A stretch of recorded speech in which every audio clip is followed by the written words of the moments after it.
Listen, if I get murked, it's going to be a fucking psychopath, neo-Nazi, very likely, or like a Destiny fan, all right?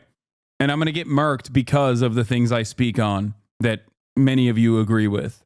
It is what it is. If it happens, it happens. Nothing I can do about it. Having said that, okay, I'm not in here to fucking defend the honor and protection of CEOs. I'm not saying that at all.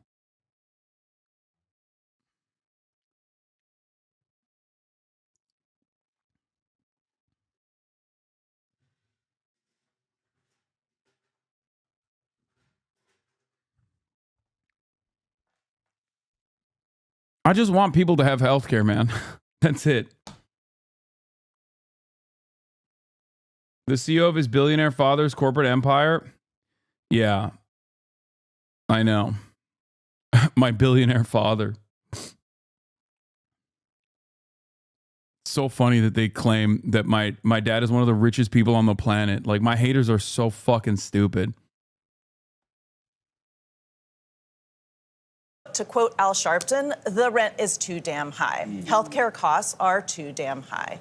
And what we see in this country is that the number one cause of bankruptcy is healthcare-related expenses. According to KFF polling, after groceries, transportation, and rent, healthcare costs are the number one cost of concern to families in this country.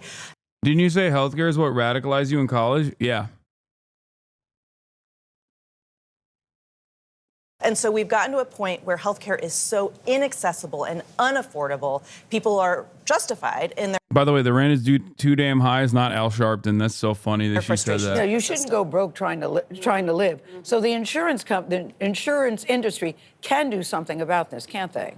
Well, there are things that can be done. So under President Obama, there was the Affordable Care Act, which helped to expand health insurance. So you had Medicaid, you had the marketplace, then you also have subsidies to make it more affordable to purchase plans on the marketplace. Those were made even more generous during the pandemic. And then those more generous subsidies were extended under the Inflation Reduction Act under President Biden. But we also have other challenges in terms of why are healthcare costs rising. So, you know, you have efforts to extend coverage and make more people have healthcare be available, but prices are going up. So we're the only country in the developed world that has this struggle, that has this challenge of people seeing the cost of healthcare rising and insurance premiums also rising. There's a recent KFF poll that found a quarter of U.S. adults. Interesting. Every single person that's sitting on the seat when Bernie Sanders was saying these exact same words portrayed him as a radical. Okay? Portrayed him as a threat. One must ask the question, why? Now they see it? Interesting. I was in an accident at the gym where my front teeth went through my bottom lip and put a hole right below them. I went to the hospital to get my lip glued while scared because this was during COVID. The attending doctor was a bitch the whole time and so rude, and my mom got a bill for $9,000 for that visit because I didn't have insurance. I spent less than 15 minutes in the hospital.